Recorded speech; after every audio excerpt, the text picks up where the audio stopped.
All right, welcome. I'll take off my mask, not that you would recognize me. Otherwise, this is Electra Johnson, the former chair of the El Paso County Democratic Party, and I just wanted to welcome you to the second Tuesday.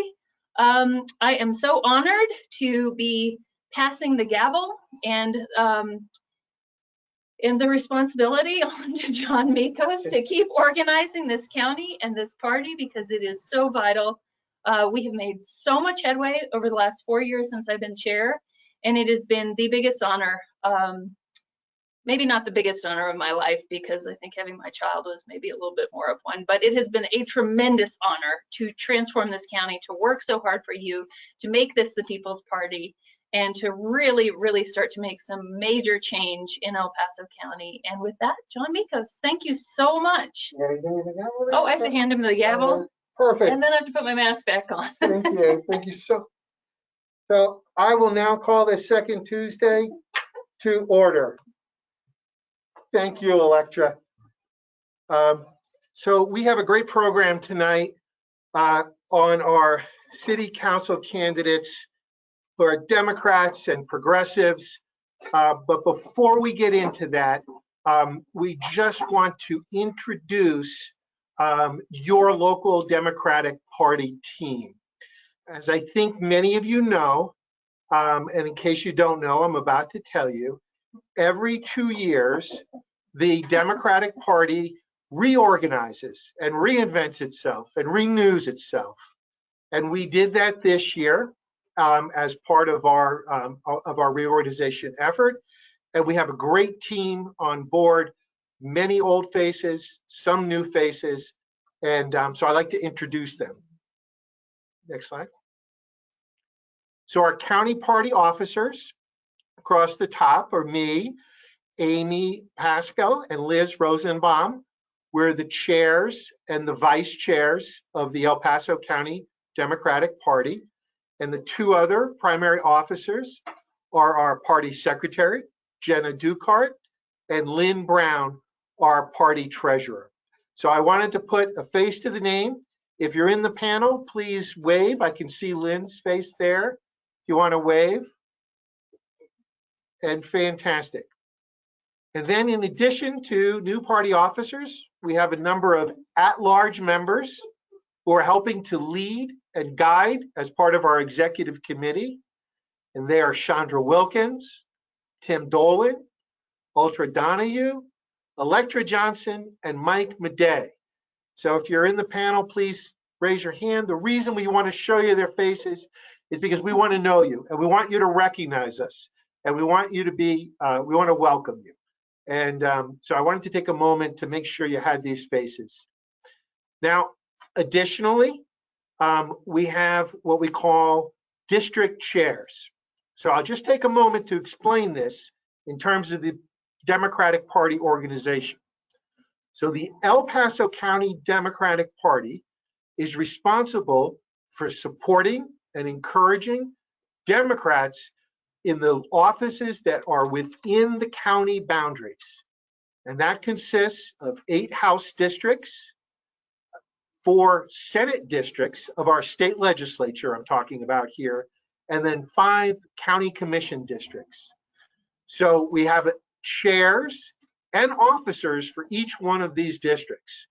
So in our House districts, starting with 14, we have John Foley, 15, Lois Fernander, 16, Stephanie Vigil, 17, John Jarrell, 18, Judy Angelita, 19, B. Babbitt, 20, Douglas Sharp, and 21, Renee Rife. And then our Senate district chairs are Senate District 9, Tracy Woods, Senate District 10, Anthony Merrow, Senate District 11, Joseph Shelton, and Senate District 12, Michelle Maskamovich. And then our county district chairs are as follows: 1, Ryan Lucas, 2, Joseph McCalla, 3, Anthony Merrow. Our 4th county commission district is vacant. And then the hardest working man in our party, covering down on 2 district chairs, is Joseph Shelton, also in CC 5. So my apologies. if I'm going fast here, if I'm not clear on the names, but I wanted to get those out to make sure that everybody knew who your party leaders were locally. And then finally, I just want to cover the most important person and officer within our party organization. And that is, without a doubt, our precinct organizers. You, our precinct organizers, are the party. The party is you. We depend upon the grassroots foundation in the neighborhoods, engaging with people, all people in the neighborhoods, working people, people across the community, to engage them and get them to vote, get them to engage with the issues. And that's fundamentally what our precinct organizers do. So thank you for giving me a few minutes to introduce everybody. And we're going to get to our program here in just a moment. But before we do, there are some people who would like to say a few things about Electra. So I'm now going to recognize Liz Rosenbaum and Judith Daly. Liz? Thank you. Hello, El Paso County Democratic Party. I am so excited that we actually get to see a few of us in person. I wish you were here. We're getting closer. Just keep wearing your masks and get your vaccinations. So up next with me is Judith Daly. She's standing in for Tracy. We have a couple of things for our dear, sweet Electra. You see Tim in the background there? Yeah. All right, so if you would like to go first. Electra, will you come up, please? So Judith has had her vaccine. Yes, I have. There's some advantages to age. Electra, this is a gift from those of us who've been privileged to work with you for the last number of years. I have to tell you guys, I haven't gotten through this once without crying. We've been inspired by your passion. We have been enchanted with your wild mind maps. And Sorry if you inherited those, I apologize. I'm gifted with your always open heart. Thank you. You've grown this party broader and wider and taller. Sometimes I think through sheer willpower. And at the same time, we've watched the party grow you, because that's what happens in the best synergies. We will miss you so much, but we know that what's ahead of you is going to be just as amazing and wonderful as you are, my darling. Thank you. So please accept this. Should I open it? Sure. As she does. As Electra opens that, I'm gonna grab something. Thank you. Okay. And there's a wonderful story. There's a wonderful story attached. This is a gift certificate so Electra can buy a tree if she wishes for her new house. I wanted it to be in a nursery run by a woman, and I wanted it to be in a nursery run by a Democrat. So the only one I knew who was a woman was the gal who ran Summerlin Gardens. And we looked her up, and she was a Democrat. And then I called. Madman skills. We know who you are. And then I called her, and I found out that she was the person who did the flowers for Electra's wedding. And when I said, we need a gift certificate for her for a tree, she said, oh, this is like the best thing that ever happened. So, She's also my neighbor. yes. So I am going to retire. Thank you so much. Thank you. And I also really love to garden too. Good. I am so grateful for all of you. You've given me such an incredible I have some community. more for you. I just have to say, this is the first time I've been around people since last year. Like, Long, awkward. and I'm having a very hard time not just squeezing Liz right now. So, and Judith and everyone. So I miss everybody so much. You know how we used to hear people say, I don't know a single Democrat? And we know so many Democrats in this county now, it's crazy. And there's even a bottle of wine named after Electra. Thank you. Which will go really well. This is our gift to you, since you have served us so well. Made by a local artist. Oh, that's awesome. I love it.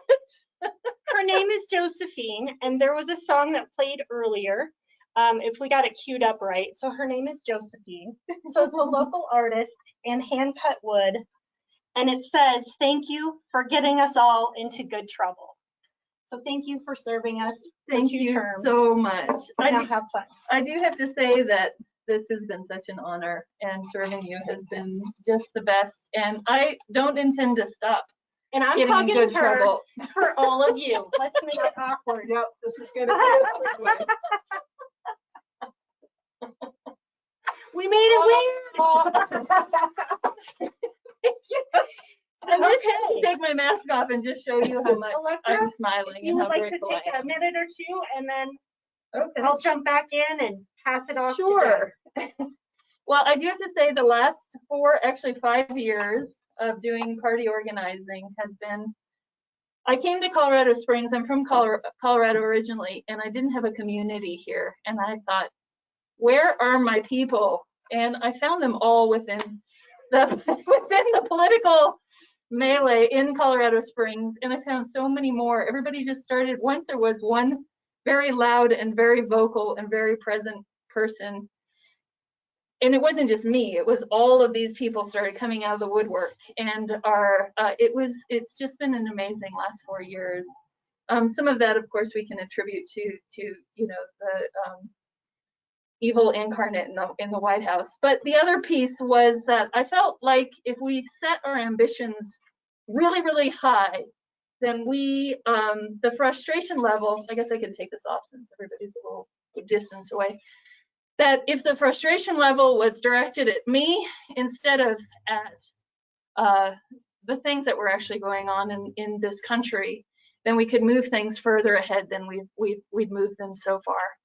And we built the most magnificent team. People came out of the woodwork. I learned so much about myself, about tenacity, about standing up. I mean, I've always been gritty, but I've always been a bit of a scrapper. So and I don't take too much crap except for my kid. But I do have to say that we found a community that was willing to hard scrabble out some really good change, and we did it door to door. And to me, meeting people and seeing people in person and really building a community here and being the loudest voice at the State House, being the loudest voice within the Democratic Party, being a highly progressive party, has just been the most incredible thing. To see that transformation, to see people come out of the woodwork. And it has been from the very beginning, never about one person. It's always been about a movement and moving things forward and looking out for the most vulnerable, from our children to our elderly to everybody, and creating a space where that door is open, not just because we have crap ventilation, but literally because everybody is welcome and should be welcome here within this party, within this tent, within this space. And I hope and I know that that will continue. And I am just so unbelievably, like, I'd do a cartwheel right here, just to show you how happy I am to have somebody who has a fiery heart for people to stand up and to be in a position to continue this movement of change, who has the background, who has a progressive heart, who will keep moving the party towards people.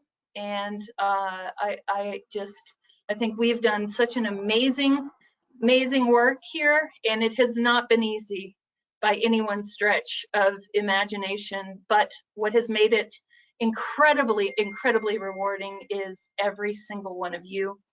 And this last year has been very difficult. This has literally been the first time. So I love you dearly, and I'll turn it over. Thank you, John. Thank you. All right.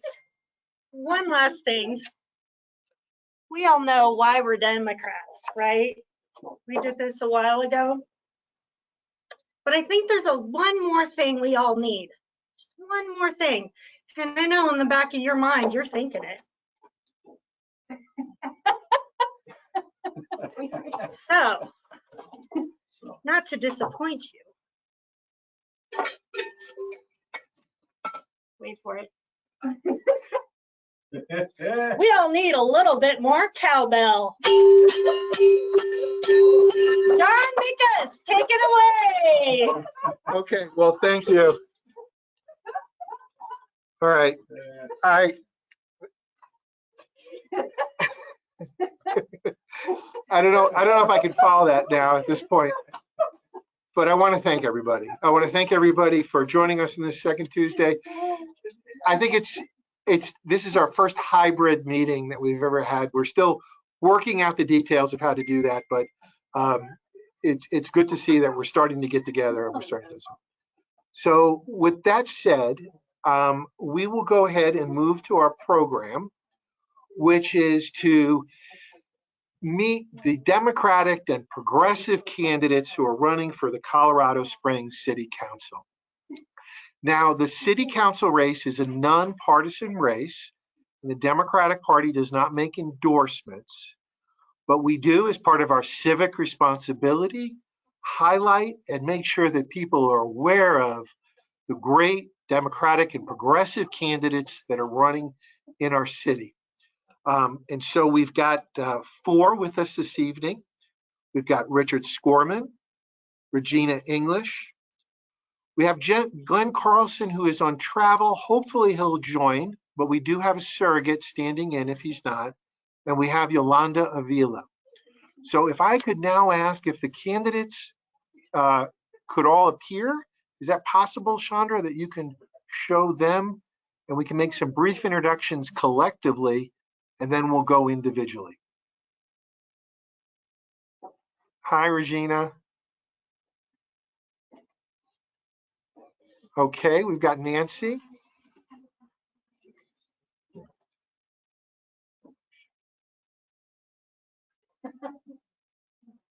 And I know we had Yolanda joining earlier. She is here.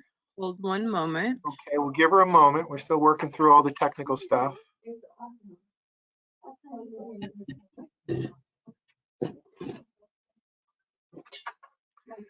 There's Randy for Glenn Carlson. Okay, and oh, there's Yolanda. I'm sorry, Yolanda. I couldn't see you for a moment, but you are with us. Fantastic. Okay. And I was expecting Richard Scorman to join, but perhaps he hasn't joined. So thanks. Okay, so what we're going to do this evening, we've got from left to right, at least the way I'm seeing the screen, we've got Regina English and Nancy, Randy McCallion, who is a surrogate for Glenn Carlson, and then Yolanda Avila, all joining this evening. I'm going to ask each of the candidates one question and give them, let's say, 5 to 7 minutes to talk to it. That question will be to describe their vision for Colorado Springs and how they, as a city council member, are going to help us achieve that vision. Then we'll go in and if you want to put some questions in the chat, I'll do my best to ask those questions. I may summarize and group them a little bit. And we're going to spend about an hour in total. So with that said, I am going to go ahead and start and just, I'm going to ask Nancy to go first, if you would please. And Nancy, I'll direct the question to you. What is your vision for Colorado Springs, and how will you, as a city council member, help us achieve that vision? Thank you, and I'm really happy to be here with my fellow Dems tonight. I want to start by saying it's really been kind of fun when I'm knocking on doors to, while it is a nonpartisan race for sure, when I know that I'm knocking on the door of a Democrat, and I kind of feel how things are and say, this is a nonpartisan race, but if it matters to you, I'm the only registered Democrat on the ballot, and 99 times out of 100, it matters a lot. And so it's very nice to be able to make that connection and have that support. My vision for Colorado Springs is that we are connected and vibrant and thriving into the future. We're a city that is growing fast, and we need to grow responsibly. And so I am very much focused on what responsible growth looks like for Colorado Springs. For me, that is about strong neighborhoods where connection happens, where we are really with one another in relationship, where it's safe, where our roads and our sidewalks work for everyone, whether they're 8 years old or 80, that people have the services they need, that they have a park within a 15-minute walk, you know, all the things that make living in our neighborhoods safe and affordable and thriving. We also really need good, solid local business. We need to support our local businesses, small and large, and afford them the same kinds of privileges that are afforded to organizations that we attract nationally to Colorado Springs. It makes us who we are. It makes us unique and feel at home. And so I really want to support our local businesses to thrive. And I mentioned parks and open space is very, very important to our identity, to our history as a city. It goes way back to General Palmer. It's very much why people come here. It's why people move here, visit here, and stay healthy and connected here. So those are three of the key issues that I really care about in running for city council. And I would say kind of surrounding all of that is leadership.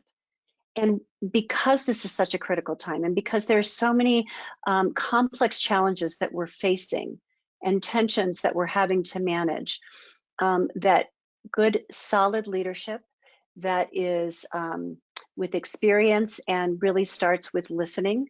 I think we need more listening, more empathy, more connection, more collaboration in order to address some of the polarities and the polarization that actually exists and is beginning to creep in, I think, into our local government. So how I am running my campaign is by connecting and listening to people at doors, on phones, virtual town halls like this, understanding what people care about, and seeking to really understand the nuances and the perspectives that people have. My experience that brings me to this is I started as a social worker, so I kind of have that heart of a social worker. I learned how to listen very early on in my career. I brought that work then to be COO of a public-private partnership, which also had those kind of challenges of you know, profit margin and mission kinds of things that had to be dealt with in the service of the Medicaid population and people with mental illness, and did that in a way that managed the dollars fiscally responsible while elevating the care that Medicaid recipients received. And then for the last 18 years, I've been coaching leaders, both here in Colorado Springs, coaching organizations around culture, leadership, change, and also all over the world.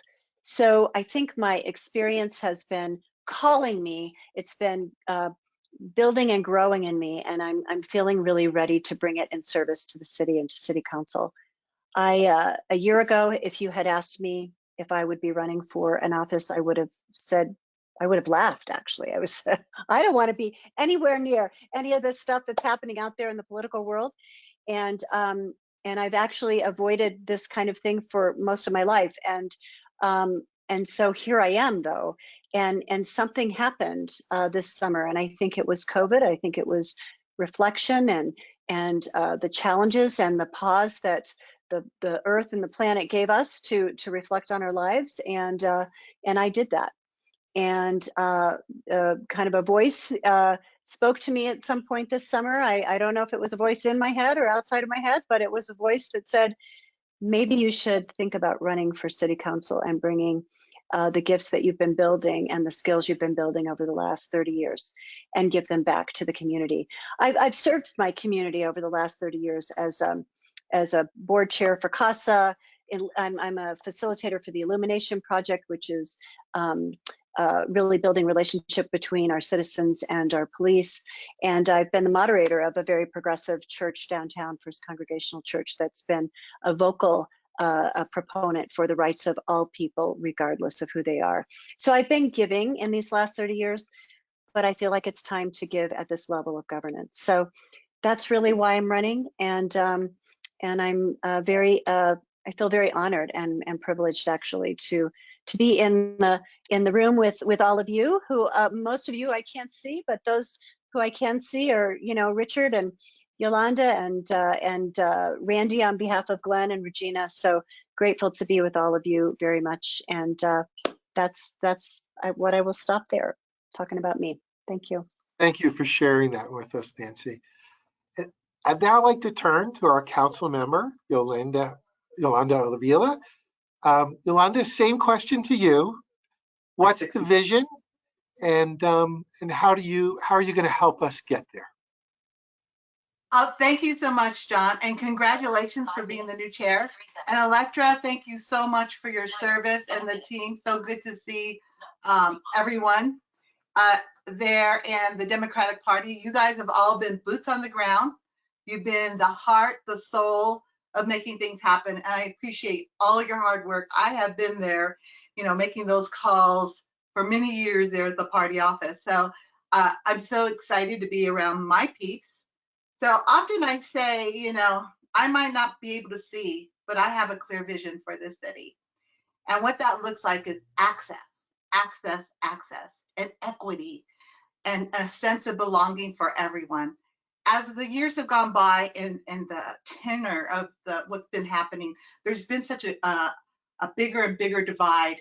That's what's going on. And what has that resulted in? It's resulted in the haves growing and the have-nots growing even larger, and such a gap between us. For the last 3 decades or so, my district has not been represented. At one time, we even had someone from the Broadmoor represent District 4. Who can identify with that?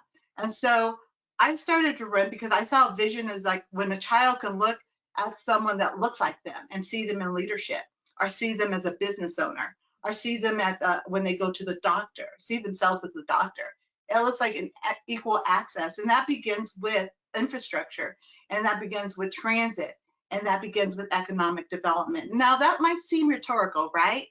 But infrastructure, when you cannot cross a street or an intersection because it's so dangerous that you're not able to get there. We have kids in Panorama Park. There's going to be a park there, and there's also trails that are disconnected. We have kids that are 7, 8, or 9 there in Hancock Expressway, trying to looking side to side, taking their life into their own hands and say, ready, go, as they go really fast across that street that's so busy. But guess what? Now we have a light there that has a sound that stops traffic so these kids can now cross safely. That's what access looks like. That's what infrastructure looks like.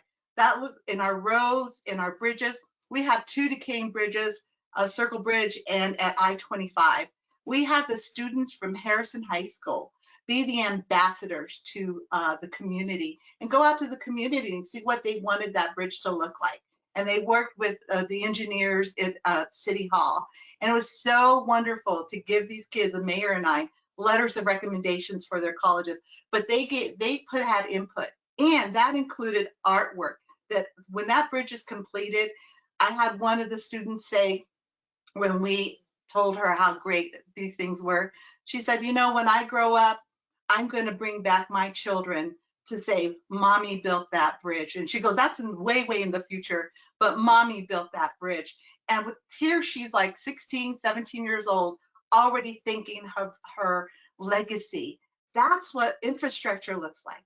When you have sidewalks that you can actually walk on, and ADA ramps that not only persons with disabilities can use, but mothers with strollers, or fathers with strollers. I envision that throughout the entire city. I see a bus situation where you have much more fixed routes and you have frequency, which I have brought. It's been unprecedented, the fixed routes that have come into the city, and especially the frequency into my district. I was able to get 2 fixed routes at 15-minute frequencies, unheard of before I came onto council. And so before that, there were you know, buses were running before I came on to council 5 days a week, done by 5:30. And after working on that, it was 7 days a week and evening. So what does my vision look like? It looks like access, connectivity, and it's not just talking about it. So I just wanted to say we've never, ever had an urban renewal project. What that means is that's a $15 million investment by the city. So we've never had that in our district, and we have them throughout the entire city. Well, guess what? Now we're going to have two. And both of those projects include an affordable housing so that people can live there and be able to work and drive and be in the district. But not only that, and as I speak about affordable housing, one of them at Mission Trace is universal housing. So this is already set up for people, for access for all, access for those wheelchairs that are bigger, and they can just go in and out with elevators. And it's good. It's just this project that's happening. So I think I've been able to look, people are looking, saying, yeah, we need to take care of all of us. I want to show that just because you're blind or deaf or in a wheelchair, you can do it when you set your mind up to do it. And that the whole city, in my vision, knows that everybody belongs, that they belong. And so I'm so super excited to run for a second term and serving my community. And it's been ongoing, but I'm going to tell you this. It is a steep learning curve. It is. And I had attended city council meetings, at least 70% of them, for 3 years prior to being on council. And even with all that attendance and attending utility meetings, I thought, you know, I have a good grasp on it. And I did enough, but it's like drinking from a fire hose. And to have those 8 years to be able to complete and start projects that you're able to do, it's great. And finally, I'm just going to end because we are also the Board of Utilities. We made a historic decision, those of us on council, to close the Drake power plant by 2023. Now that it was not slated to close till 2035. And now you know, it's going to close really soon. And we're looking more and more toward renewables. And so with that, my vision is to have everybody connected, feeling like they belong, they have role models, and that we have a clean, nice society here in Colorado Springs. Thank you, Yolanda, for sharing that vision with us. I'd now like to turn to Regina English. And Regina, I'll ask the same question as well. What is your vision for Colorado Springs? And how, as a city council member, are you going to help us achieve that vision? Well, first, I would like to say good evening to everyone. Thank you for creating this space for us to share. So my vision for the city is to continue the forward thinking, working together, everyone working together as a collective, because it's not about the work of one person, but of the work of many people coming together to make things happen. Now, in my district, there is some momentum. There's a lot of great things happening, but it's because of the work of community members, organizations, churches coming together, locking arms and saying, hey, we really care about our community. We care about the people in our community, and whatever we can do to position ourselves to impact change directly, that's what our community has made decision to do. Now, I'm currently on the Board of Education for Harrison School District 2 because it's important for me to make sure that I'm setting up all students for success and creating equity through policy. My vision for the city is to continue that consistent decision making, making sure that equity is included in policy to, in fact, make sure that everybody is welcome, everyone is included. Now, people like to see someone that they can identify with, someone that they can see themselves through, someone with the same visions. And long as our visions are aligning, and we want to all make sure that all parts of our city is truly thriving, that's really what I'm here for. You know, I was caught up, I've got several calls from numerous community members to step up and be that strong, consistent, collaborative, transparent voice. People want someone that will bring the voice of community to the table. And I'm going to be intentional on not bringing the voice of Regina, but the voice of community, because we make the best decisions together as a collective. The work is always bigger than one person, and we all have something to bring to make sure that our community continues to move forward. As I said previously, for all parts of our city to thrive, there's no way that we can say our city is thriving if every part of our city isn't thriving. And it's important to me to make sure we have healthy communities, safe neighborhoods, healthy families, and places that we can come and meet as community, which is one of the things that's happening in our community is huge. It's Panorama Park project. I've been a part of that project since the beginning, since day one, through the RISE Coalition, Resilient, Inspired, Strong, and Engaged. I'm a resident leader, which our focus is community-led change. So it's always bigger than Regina English, always, always. But it's never bigger than community, because that's what it's about, working together as a collective. And I'm just excited about the momentum that's continuing. There is a lot of work to be done. I mean, we're in a good place, but we can always be in a better place. And like I said, I'm here to represent my community, make sure that we have access, we have opportunities. Economic development is very important. It's certainly going to happen, but we want to make sure when this development is taking place, that community has opportunities and resources and access. That's important for me. It's also important that our city council begins to reflect what our city actually looks like, because right now it doesn't. And there's so many perspectives that's missing from the table. So being very adamant about the city council pay being raised, because we're excluding a lot of phenomenal people that are equipped to do this work, but they can't afford to do the work. So that's also important to me. And I believe that our city needs to reflect what our city really looks like. So just changing the look and the face of the city is also important to me, and just stepping away from the norm and the status quo and not having to conform. Because for me, it's about community. And if everybody's welcome, then everybody should be welcome on the city council. If you meet the requirements to be able to run, you should be able to run without getting any slack, because you met those requirements. And if we're all running for the same reason, which is to impact change in our community in a meaningful way, that should be the only thing that truly matters. I don't have an agenda. My only agenda is to push community forward, be a strong advocate for the members in my community.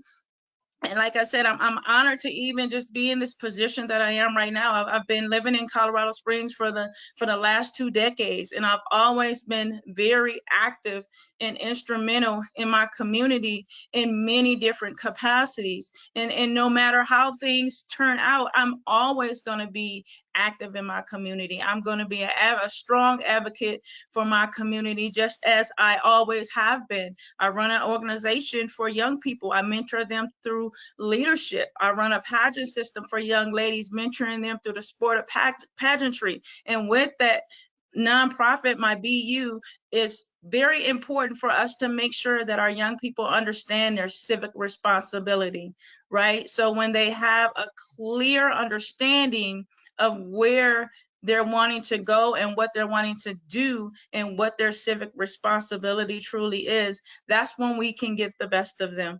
And I say that all the time, when you allow me to be me, that's when you get the best of me. I don't want to be someone that someone else wants me to be, but I just want to be who I am, continue to be very influential in a meaningful way in my community. It's an honor to be caught up on by the community. And what I said yes to is community, because it's very important for me for all parts of our city to thrive. So the most important vision that I have for our city is for us to work together as a collective city, a collaborative city, and not a divisive city. So that's my vision, for us all to just come together and make the best decisions possible for all people, because everybody is welcome and we're better together. Thank you. Thank you, Regina. Thank you for sharing those thoughts with us. I'd now like to turn to Council Member Richard Scorman. Richard, can you share your vision with us? Yeah, I'm really happy to, and thank you for holding this tonight. It's always nice to be in a friendly audience, and sometimes we get invited to forums where we have a lot of people that have to criticize the people that may be a little more progressive in the community, and you have a nice group of people here that I think are going to serve you well, and hopefully the party's values. I almost didn't run. My wife and I, on Poor Richards and Little Richards and Rico's, as probably most of you know, and we weren't certain if I could run because we had to close the restaurant and the cafe in July, and we weren't sure if we were going to open in April or May or sometime right around the election. And I promised Patricia that I wouldn't abandon her with the restaurants. That's my side of things, and she does the retail. But I started thinking about all the issues and all the projects, but really the bigger picture kinds of things that I think we need to really start to embrace as a city council and as a city, because we're facing a lot of change. We're going to grow tremendously. We are getting much more expensive. They, I think, released a story in the paper today that the median price of a home is $400,000+, and it's not going to be a city that a lot of people can afford to live in anymore. And so I worry about that. I worry about affordable housing. I worry about the homeless, and I particularly worry about now after COVID. And I think that the city is going to have a really important role in how we bring this community back, and how we provide those opportunities that several of the other people were talking about on this panel. It's a council, is a funny animal. It's not. It's 9 members. We don't have the day-to-day operations like the mayor does, and so we're about policy and big picture, and we're about how we can, change codes or pass ordinances or put things on the ballot. But we do have a real voice in how we move forward in lots of different ways. And so one of the big issues for me is climate change, and we haven't done enough. I'm very proud, like Yolanda is, that we were able to retire Drake by 2023, and we're actually going to start to stop burning coal this year, and then we'll be able to repurpose that land, and that's great. And then we have a lot of good planning in place for becoming a different kind of utility. So what we want to do is really electrify the new homes and wean ourselves from natural gas. And today, you may have heard, we had to raise rates significantly. It's going to be about $22 a residential family per month for many, many months, because there was a shortage during this big freeze, and there was all these problems. But what's looming for us and every other community that's dependent on natural gas is that we really are going to have to switch.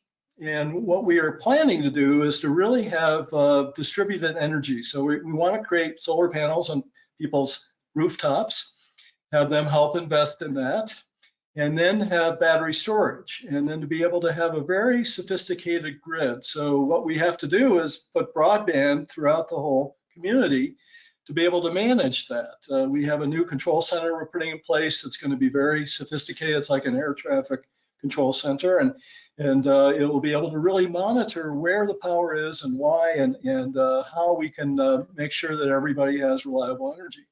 But that's a pretty big issue that we have to tackle.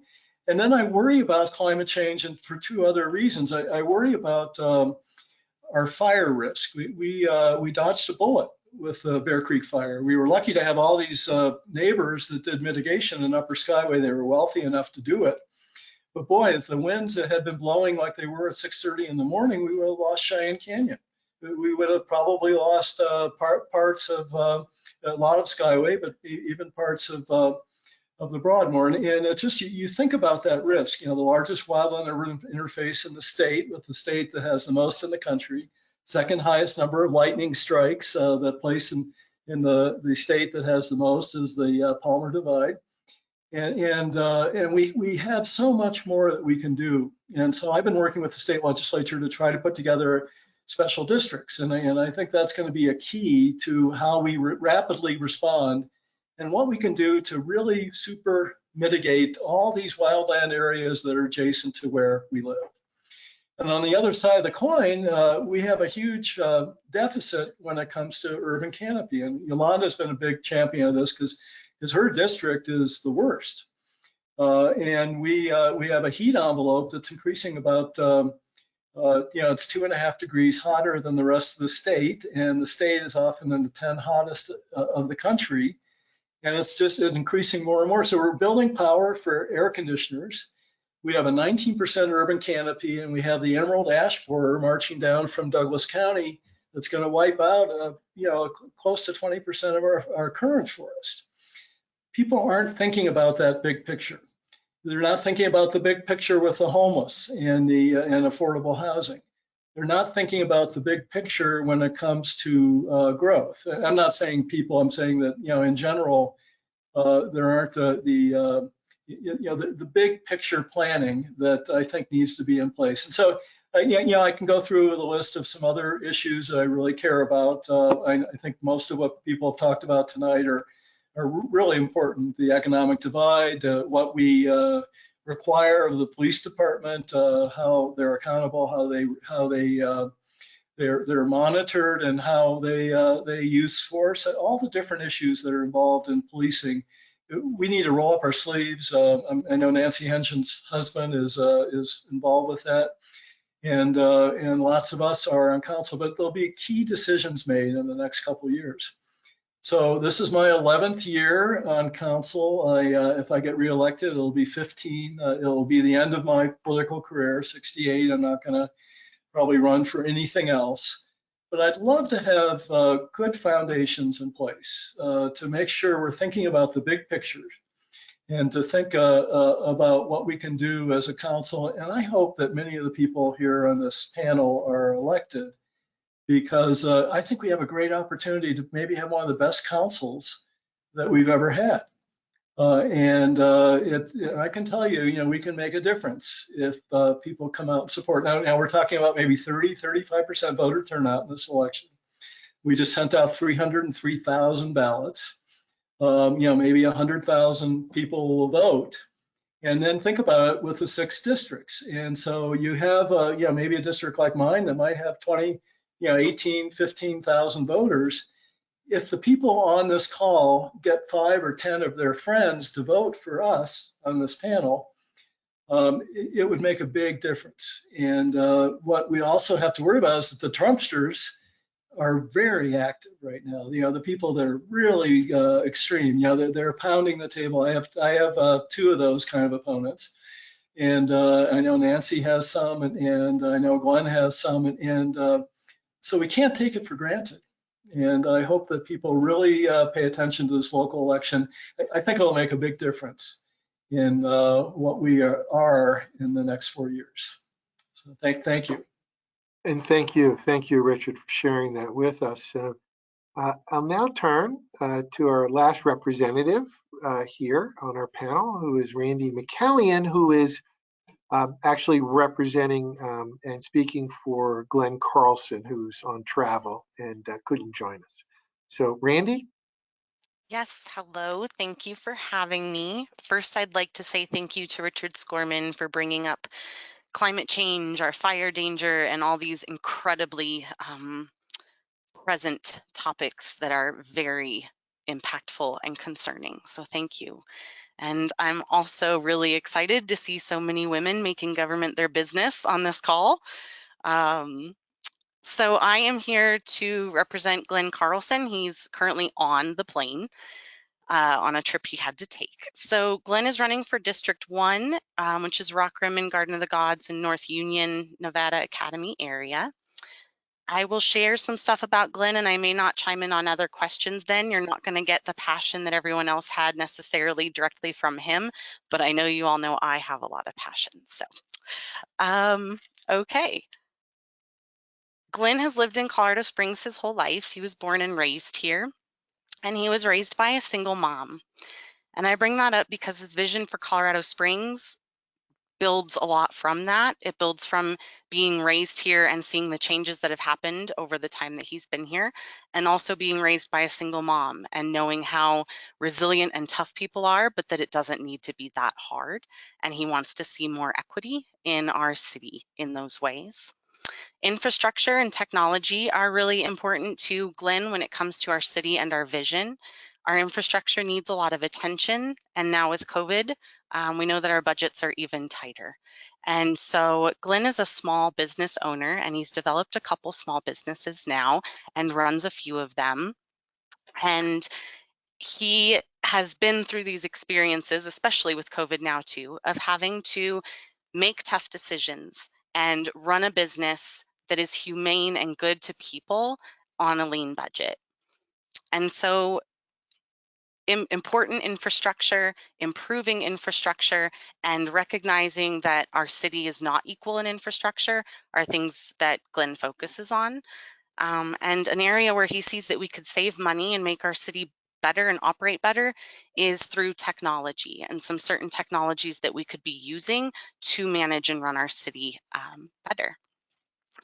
And he'd like to see more business partnerships for jobs, and that needs to be equitable. So he really recognizes that the business partnerships that have been made really haven't been done in an equitable way, and that they've been better for the businesses and not for our city and for our people.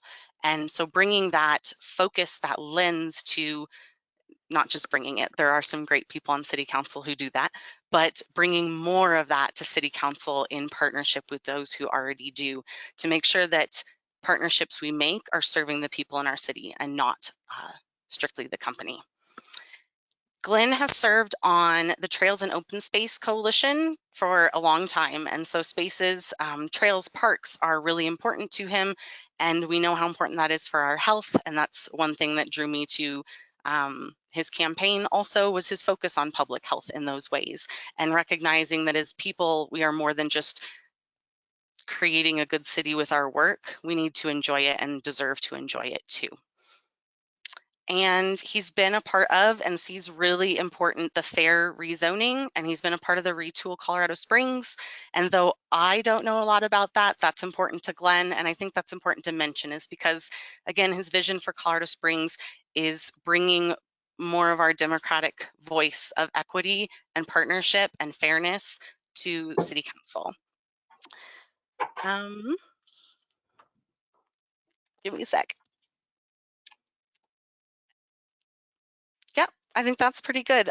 He also has a background in economics, and so in partnership with all those things I said, economics is really important to him, and it's something that he focuses on even in his free time for funsies, and wants to really make sure that we improve the economic situation for those in our city who don't get what they need to have their needs met. So thank you for the opportunity to share and represent.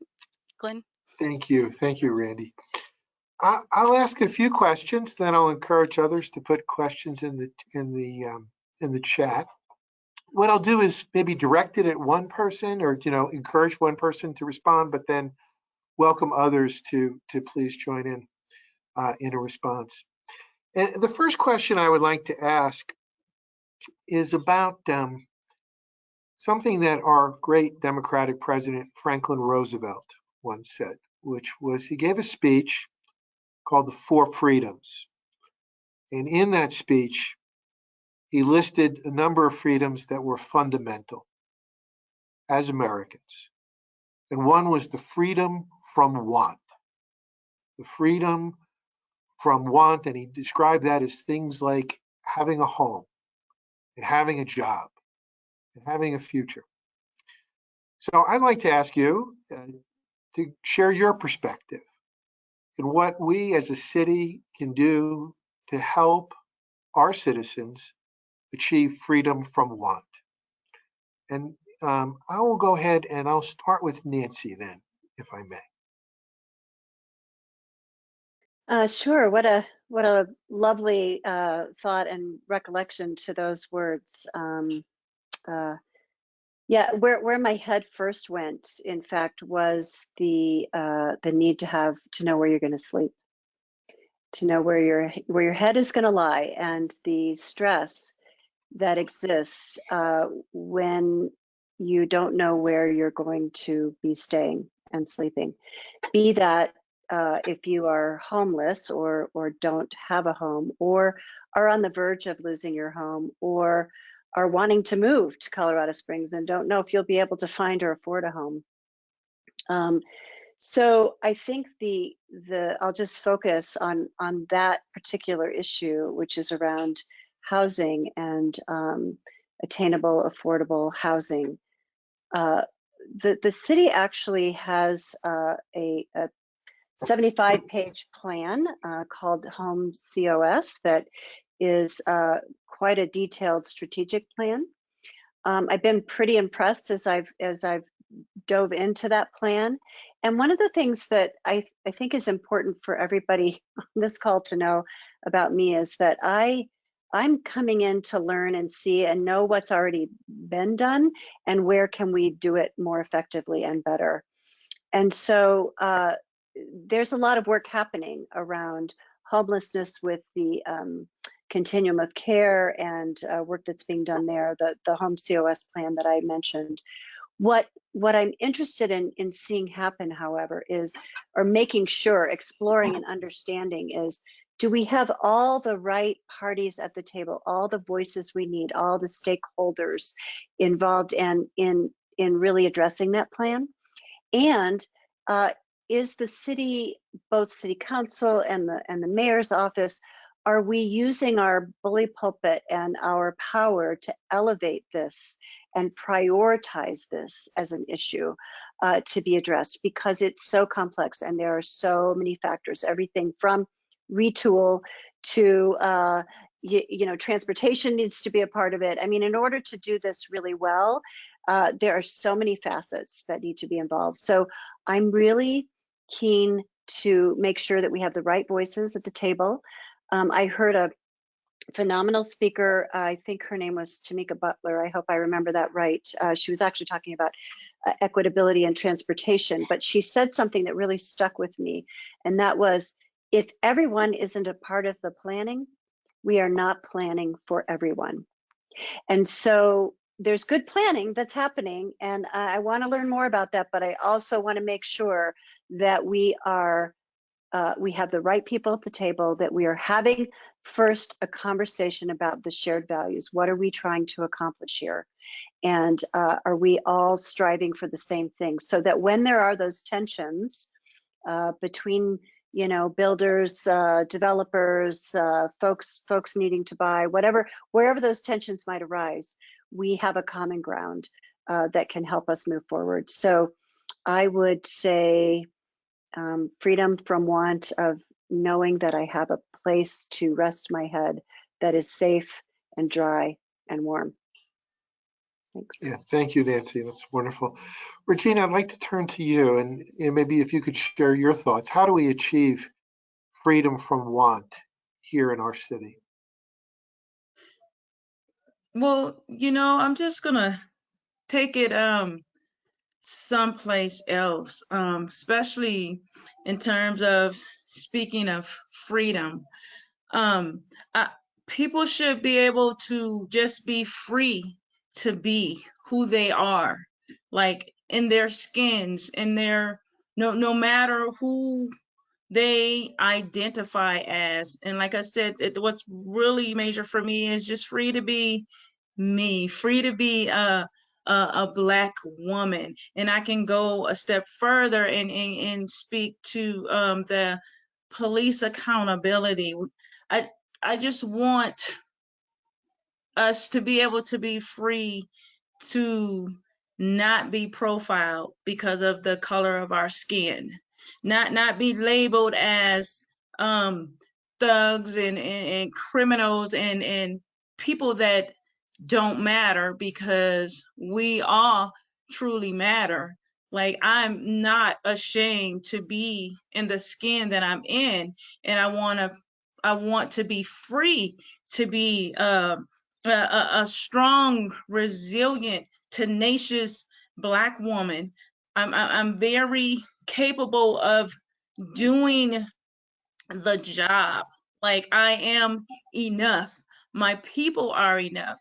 So just being able to be free to be who we are. And if we're saying that all lives matter, everybody welcome, then we need to make sure that we're just not saying something and not being intentional on doing this. And what that could look like is people that maybe don't look like me, leveraging your platform for someone that looks like me, so I can be free to be me, or we can be free to be who we are. And I'll just leave it at that. But just real quick again, like in the same thing that Nancy said in terms of affordable, like, where are you going to lay? Where is your next meal coming from? Right? I know what it feels like to be in those situations. So I can identify with several people, but for me, I just refused to lose, right? I kept going for my family to make sure that my family would not have to go without, and then this was just, not too long ago. But just being able to be free to be who you are, who you want to be, and just belong, feel like you are part of society as a human being. So thank you for that question. Well, thank you for that response. Yolanda, what are your thoughts? How can we achieve a more just society, freedom from want? What can we do here locally in the city? I've been thinking like freedom from want, and I was thinking of the Maslow hierarchy of needs, right? So if you're not able to have food in your stomach, or clothes on you, or a roof over your head, then you're always in like a flight or fight response.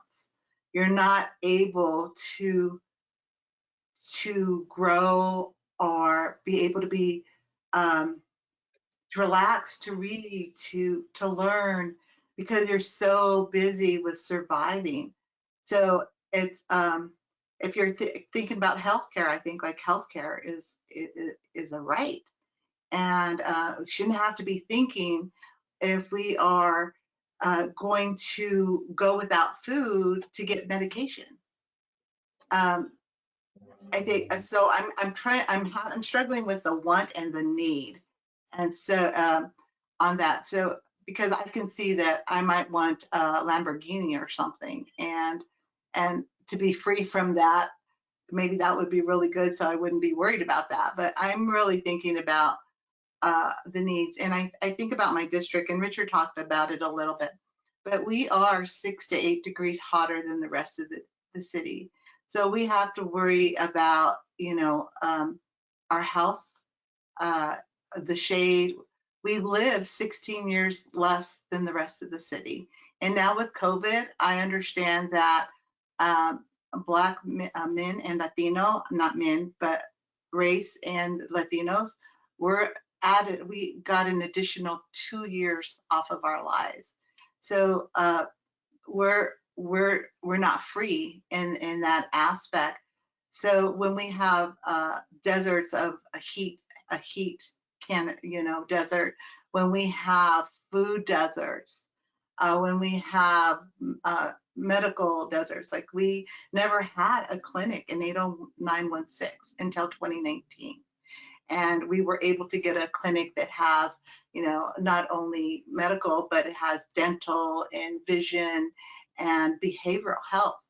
And so to not have that access, so to be with that want, so if let's say you didn't have to be that want of wanting to eat, wanting to have clothes, wanting a food, I mean a roof over your head, wanting to play in a park, to the open space.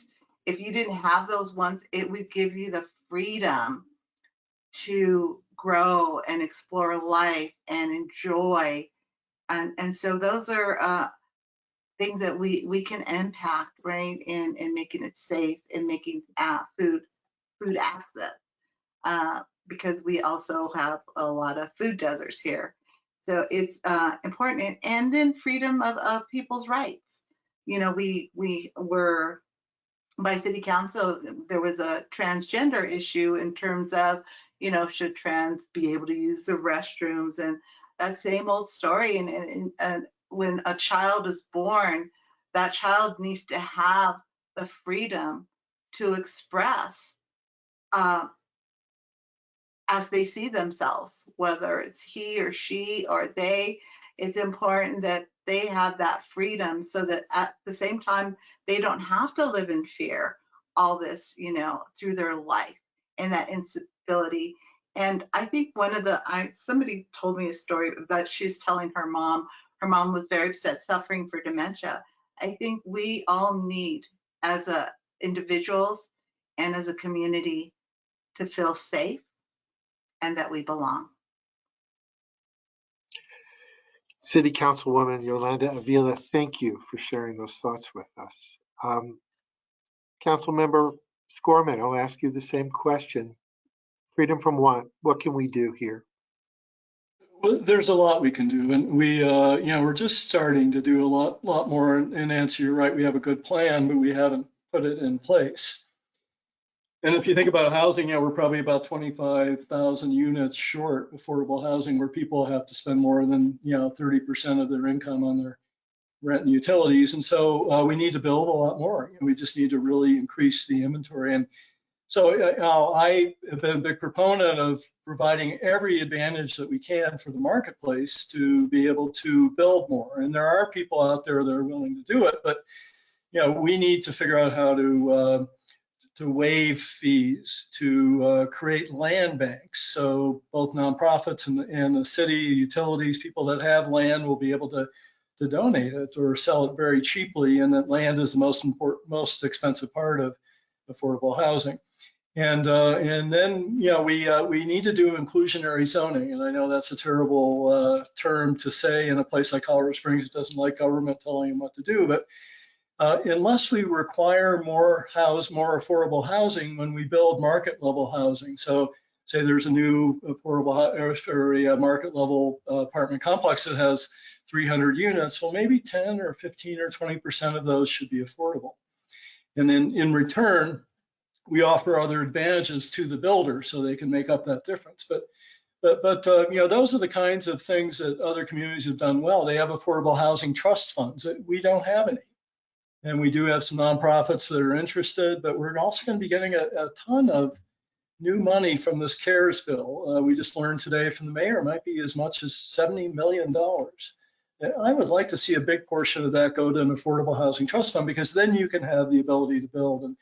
And I know, Nancy, you know, you're talking about the homeless, and we've done a really good job with emergency management of the homeless. We now have 700 low barrier shelter beds, thanks to Yolanda and I and other people on council. We've been able to put some general fund money into it, and we've been able to bring in a lot of nonprofit money. And so nobody has to freeze or nobody has to lose a limb. But we haven't done a good job with permanent supportive housing, and that's really the solution for the chronically homeless.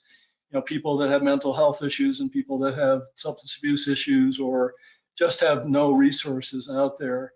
Housing first, and we're just starting to work on that. But again, we need to have that be part of this whole picture and what we can do. And then I'm actually not a fan of enabling the people that choose that lifestyle. So I like what Fort Worth has done, and they track the homeless and they make sure that if they aren't trying to help themselves and maybe try and get a job, or they don't have the willingness to make those efforts, they just kind of want to hustle, maybe they shouldn't be taking advantage of all the system in the way they have. But the bigger issue really is the right kind of economy and the right kind of jobs. And I think we have not done the best job here. When you think about tourism being our #1 economic driver, and that pays, pretty low wages. It's service industry. It's a lot of people working in hotels and a lot of people working in restaurants. And, I'm not saying restaurants are bad, but if that's what we're depending on for our future as an economy, it's not going to provide that opportunity for everybody that we're all talking about today.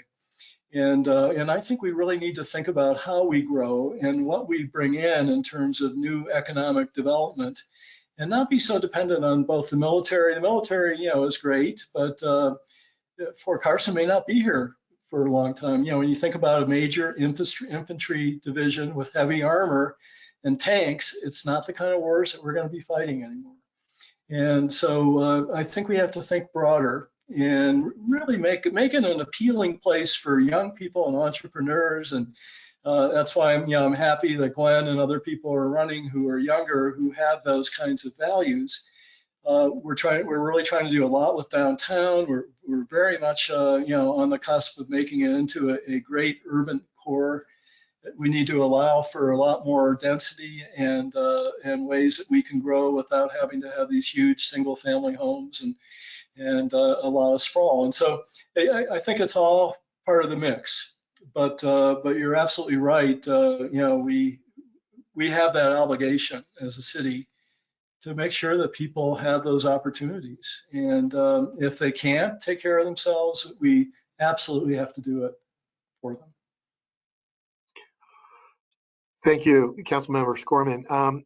This will be the last question for the evening, and it'll be a brief one. And I'd like to ask each of you if you could complete this question, and that is, 4 years from now, when I've completed my term on the City Council, the achievement that I am most proud of will be fill in the blank. What is the one thing that you hope and plan to accomplish in your term, if elected, as City Council? And I will go ahead and Regina, I'll start with you if I could. Miss Regina English. I will say that I paved the way and modeled the behaviors that I wanted to see and have given young people hope, especially those that look like me, that it's possible in anything that you put your mind to, you can do, and that we're all able to do this work and work together and do this work successfully. Thank you. Thank you. Councilwoman Avila, 4 years from now, the thing that I am most proud of is, please finish that sentence. I am most proud of having given District 4, my community, a voice, and that the people in my community and the residents are saying, wow, we can actually speak up and make things happen. We have great roads, we have great sidewalks and ramps, and we have an amazing transit system, that they know that they were no longer quiet and they were not just going and not complaining, that they saw that coming forth and talking to their council members, that it gave them power, and that my community, I'm looking back at it and seeing these projects that created retail space, a hub, a connectivity to trails.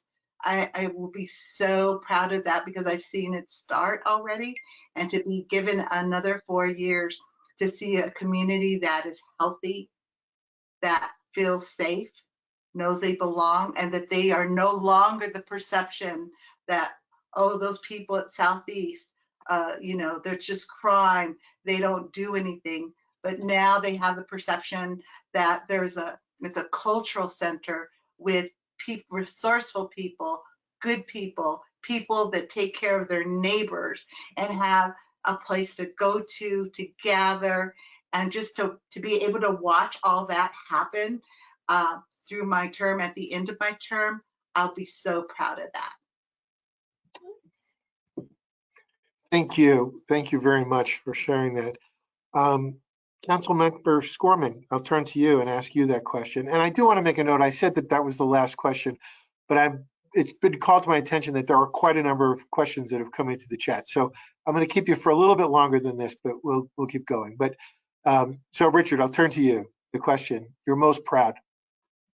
Well, I'd be the most proud if we prepare for the climate change that is happening so rapidly, and that we become one of the model cities in the country for how we're dealing with it.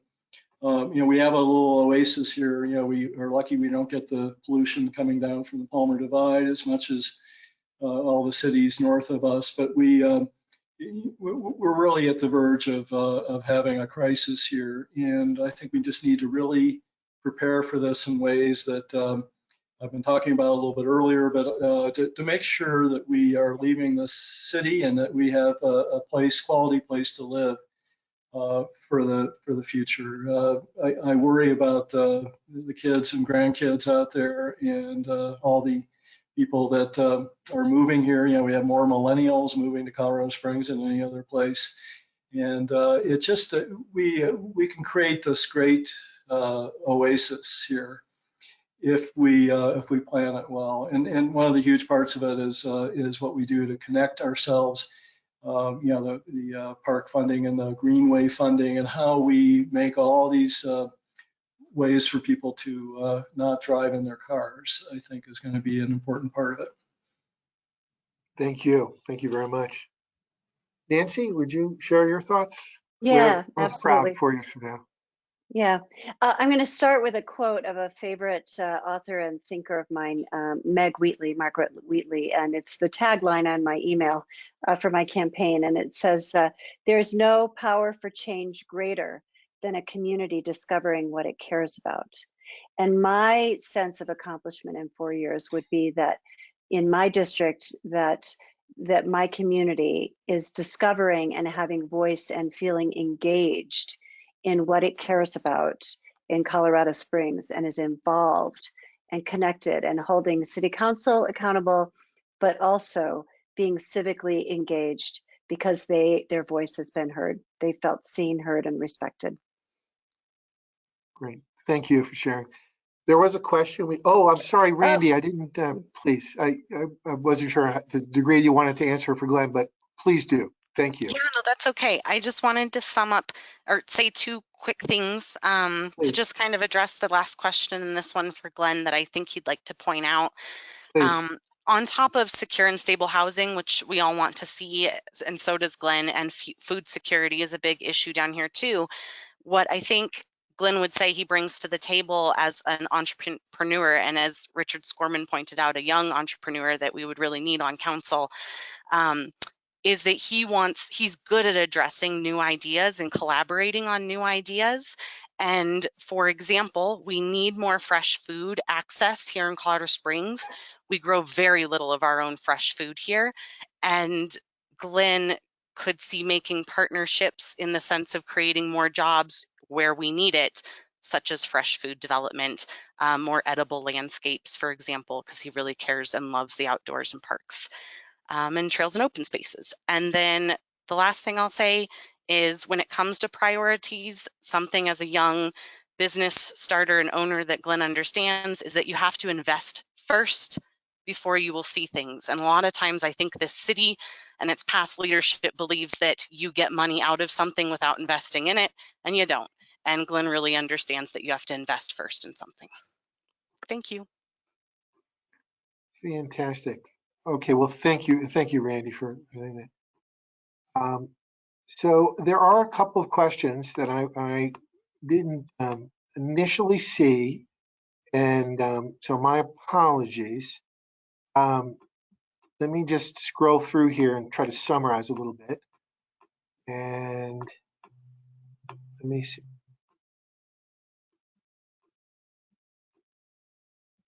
Give me 1 second, please.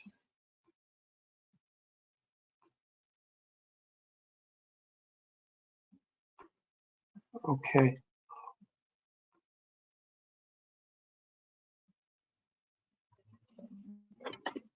Okay, here's the question. There's been an increase over the last year in LGBTQ and youth suicide. And what are your thoughts? I'm just going to throw that up in terms of what the city can do to address this pressing problem. And I'll throw that one open to anyone.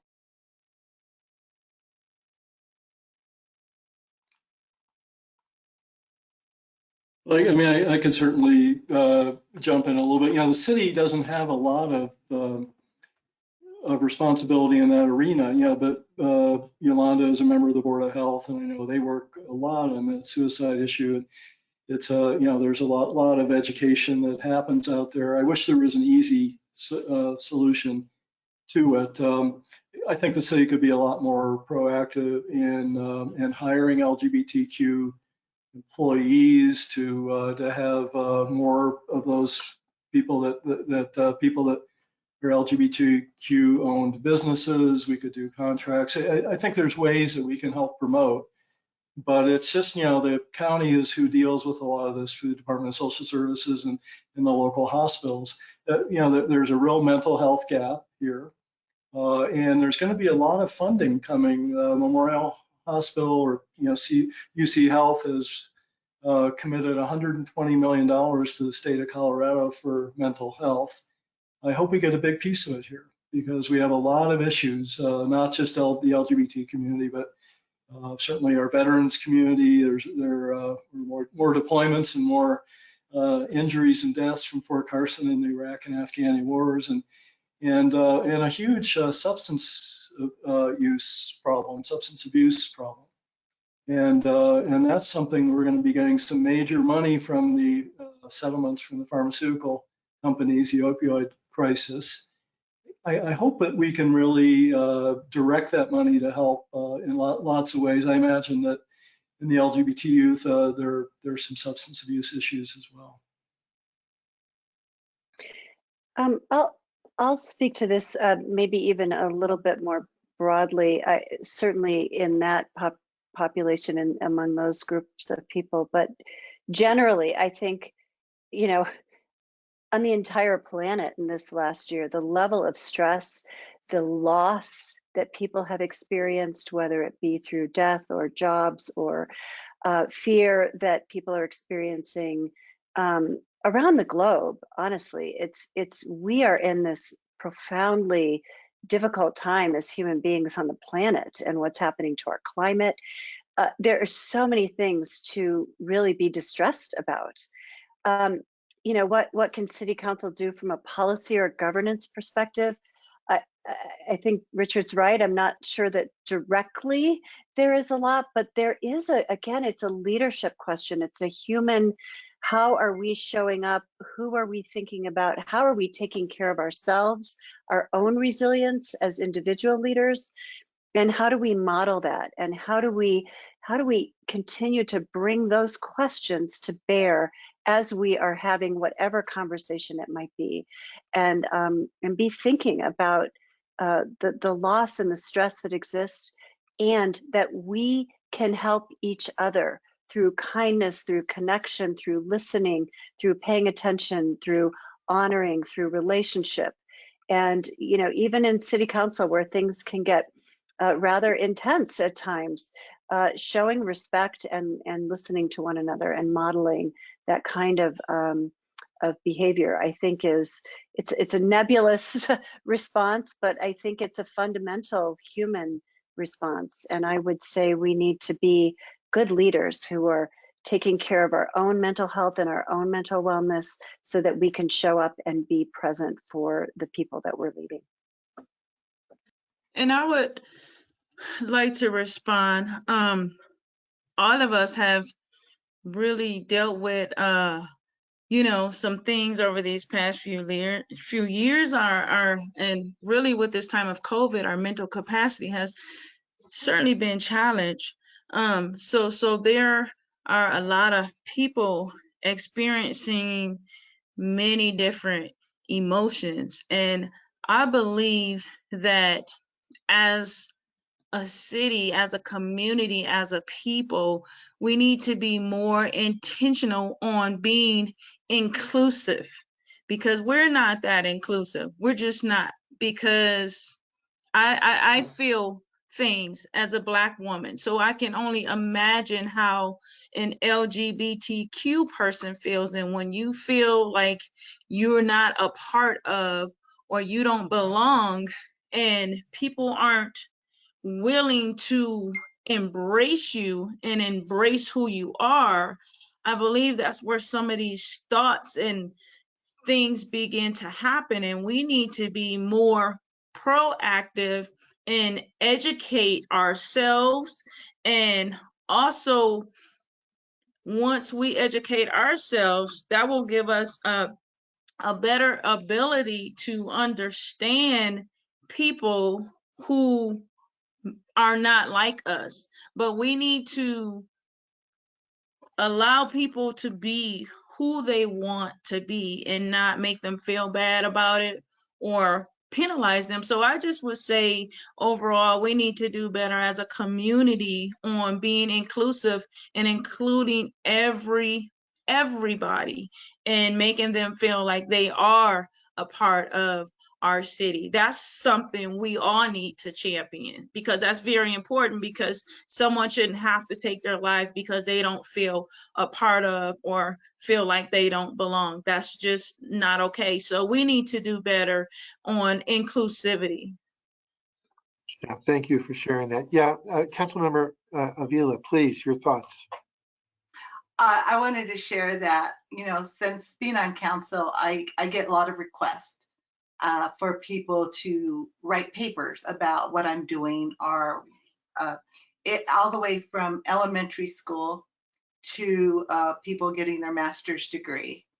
And I'll never forget, about a year into being on council, this young woman from Rampart, she went to Rampart High School. And she said, Yolanda, why do you think there's such a high suicide rate among teens? And I said, I don't know. Why do you think there's a high suicide rate? And she said, well, where I live, it's very religious. And I have a friend that told his parents that he was gay, and they were not happy, and he killed himself. And that was just, it just, you know, like it was a gut punch to hear this young woman, you know, say her experience. And she said, she goes, I'm gay too, but my parents are understanding, you know, it's like they'll tolerate it. But so I think we have to go beyond this whole toleration to acceptance. And what we could do as city leaders is model the way we watch our words. Words matter. And so we understand, you know, people of all different, you know, whether it's race, ethnicity, gender, sexual orientation, that it's so important. And I think we on council, we can be allies and have a voice, instead of, I'm going to say today with Wayne Williams, when he responded in defense of Jill Gabler, it was, he came off like a patriarch, as like, and just basically told people that they were wrong when they were making a diagnosis of what was happening, just said that they were attacking. They were speaking their truth about, you know, the inequities that are happening with transgender persons. So, and words matter. And if we sit by and let people just do that, then we're complicit. And so I think it's really important that we speak the truth. and be allies where we can be allies and resources. And like Richard said, I am on the board of public health, and for a while we surpassed the national average in teen suicides, and we started these task force to address this, and we brought the suicide rate down. And this is just before COVID happened. We brought it down significantly. So maybe what we could do, maybe it's not the city, but in the county, and we got to start holding the county commissioners, come on, you know, holding them responsible for things that could be done. So we sit on a bunch of different public boards and commissions, and I do sit on the public health board, and maybe we can have a task force that works with educating and supporting and being allies for the LGBT communities.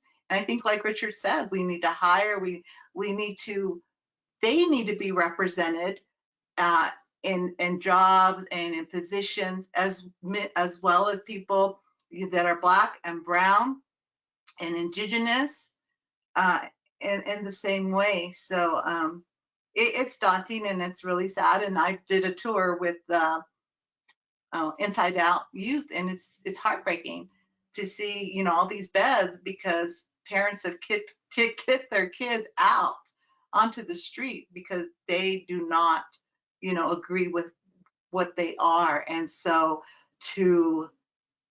again, I'm going to go back to, it's so important that we are safe and that we belong. Yeah, thank you for sharing that.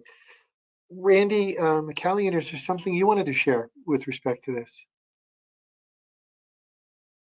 No, I don't think I know exactly what Glenn would say here. I do feel, because he's mentioned it before, that Glenn has suffered through some tough things happening in his family and an attempted suicide of a close member. And so he holds those things and those sufferings of others very close to his heart. And I know that he operates with that empathy. Randy, while you have the floor, I think I'm getting a message that there were some other things you wanted to share about upcoming legislation that you think may be relevant. Do you want to take a moment now to talk about that? Thank you so much. I will go quickly. I want Take you your all time. to know that there is a birth equity bill package. We have one of the 3 bills that will be proposed, and the other 2 should be coming this week. These 3 bills have been written and championed by communities that suffer the worst maternal and infant mortality rates, communities of color, Indigenous communities. And I have my master's degree in public health, specifically in maternal and child health. This is my passion. These are the bills I've been waiting over 15 years for. And if you want to know more and help champion them, we need that. And you can reach out to me. My name is right there underneath, and you can find me on Facebook. And I will connect you to what you need to know. Elephant Circle is the main group leading this. And the only Black home birth midwife in Colorado lives in Colorado Springs with us, and she is a champion of this. We need this bill, these 3 bills, to make birth and perinatal care better for our state and to lead the nation in this. This has been endorsed by our local NAACP chapter that represents Wyoming, Utah, and Colorado, as well as the El Paso County Democrats. So as a group, we have also endorsed this equity bill package. So thank you for that time, and reach out to me if you want to get a little more engaged and send emails to all of our legislators. Thank you. Thank you for sharing that. So I'll go ahead and just wrap up, and I'll wrap up by saying thank you. Thank you for your service. Thank you for getting into the ring and making a difference. Public service is hard stuff, but it's important stuff. And I know that everyone on this panel recognizes that. I think most of the people on this panel, on this audience recognize that the city council is essentially an unpaid job, and it's a huge volunteer effort, and it's no small matter.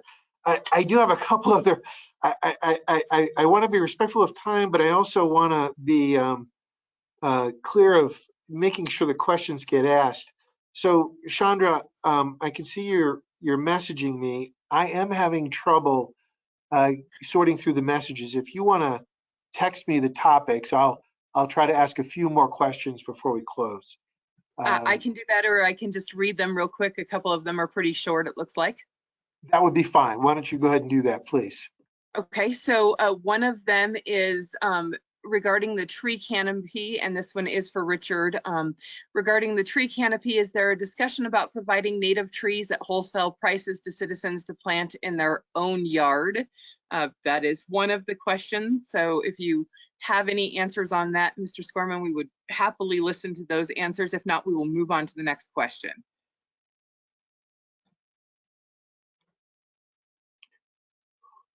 Oh, I'm sorry, am I Richard? muted?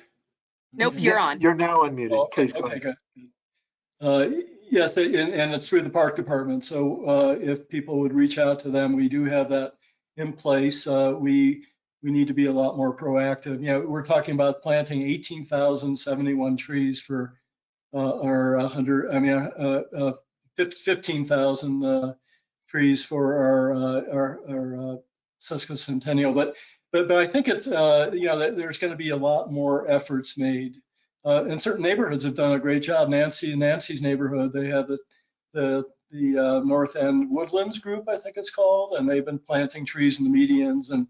But if anybody's interested on this call, please get in touch with me, and I'll certainly get you in touch with the right people. And it's important to plant the right trees in the right places. That's the other factor in this. You don't want to keep planting trees that are going to die.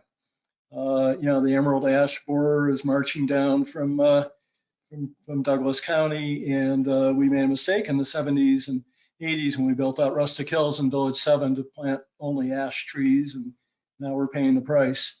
And so where we plant them, how they absorb water, what they can do to keep soil in place, all that's going to be very important. Fantastic, thank you. The next question says, with Southwest Airlines coming to town and reading about another terminal, it looks like there will be a lot of growth. What do you see connected to this, and how does that look? And she has left, so we can go ahead and move on to the next question of the person who has not left yet, if you would like. And that question is, recently the EPCD party was prompted to weigh in on a topic at the state level. What specifically are you What specifically are you willing to commit to ensure that groups like EPCD can competently make recommendations or guidance regarding policy and elections? I'm going to assume that that is discussion over the new laws that would come back for redistricting in counties. I am guessing that's what that question is in reference to. But if you can speak to that a little bit, maybe. Yolanda, I will unmute you now. Give me 10 seconds. I didn't know what that acronym meant, but if you're talking about the redistricting of the county commission seats, I would thoroughly be elated. Right now, those seats are so gerrymandered that I think there hasn't been a Democrat or a progressive as a county commissioner in over 50 years. And so they are getting to choose their voters instead of voters being able to choose the county commissioners. And I'm going to tell you, I am on so many boards with the county commissioners, and they are, they as a group make sure that their voice is heard in the legislature. And there was at one point, decisions like at Pikes Peak Area Council of Government had to be unanimous. But I kept I was a dissenting vote because they wanted to stop the law enforcement enhancement bill, and we have no purview there at all, right? Because we do transportation, aging, and environment.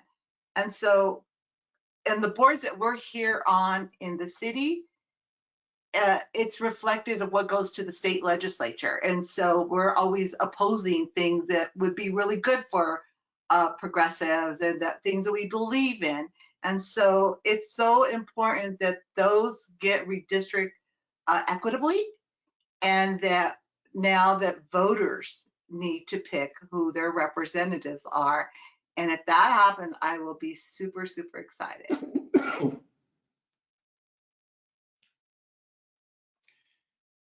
And that is You know, all. if you think, I'm sorry, if you think about Colorado Springs, you know, we, I don't know what the city, does anybody know the actual numbers for Biden and Trump? But I think we were close to 50-50. I think it was like 52 to 48, really unheard of in the history of Colorado Springs. I know when Obama ran, it was 108,000 votes in El Paso County, and that Biden did so much better.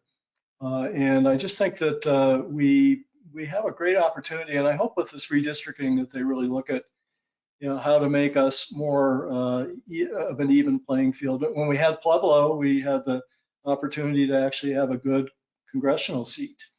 And maybe that will happen again. I'm keeping my fingers crossed. Chandra, were there other questions in the chat? And I thank you for your assistance with this. That is all of the questions I have. Fantastic. Good. Well, listen, I'll just follow up by saying thank you again. Thanks for what you're doing. Thanks for jumping in the ring.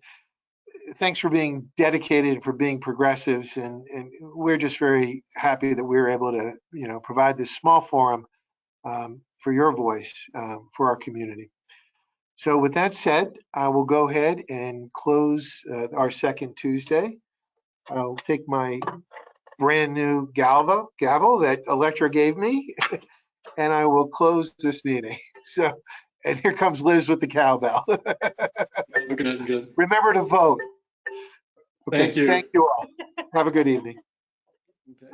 Come out and work for us in the